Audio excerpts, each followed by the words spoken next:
Hi friends, please subscribe to Amravati Media and press the bell icon for more latest updates. Vijay తరహాలో జగన్కు జై కొడతారా? వైసీపీలో తమిళనాడు ఎన్నికలు మరింత ఊపినిచ్చినట్లు కనిపిస్తోంది. తాము కూడా వచ్చే ఎన్నికలలో అధికారంలోకి వస్తామని గట్టిగా భావిస్తున్నారు. తమిళనాడులో విజయ్ సింగిల్గా పోటీ చేసి అతిపెద్ద పార్టీగా టీవీకేను తీసుకువచ్చారని, జగన్ కూడా సింగిల్గా పోటీ చేసి ఈసారి విజయానికి చేరువవుతామని సోషల్ మీడియాలో పోస్టులు ఎక్కువగా పెడుతున్నారు. విజయ్, జగన్ చెన్నైలో జరిగిన ఒక వివాహ వేడుకలో కలిసిన ఫోటోలను సోషల్ మీడియాలో పోస్టులు పెడుతున్నారు.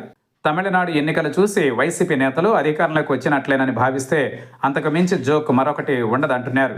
ఎందుకంటే విజయ్ పార్టీకి, జగన్ పార్టీకి చాలా వ్యత్యాసం ఉందన్నది కూడా వాస్తవం. సింగిల్గా పోటీ చేసినంత మాత్రాన గెలిచే అవకాశాలు ఉండవు.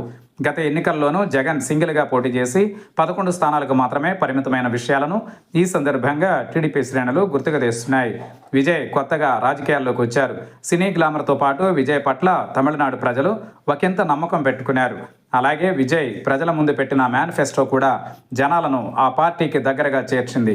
డిఎంకే, అన్నా డిఎంకేలకు వ్యతిరేకంగా ఉన్న వారంతా తమిళనాడులో విజయ్కు జై కొట్టారు.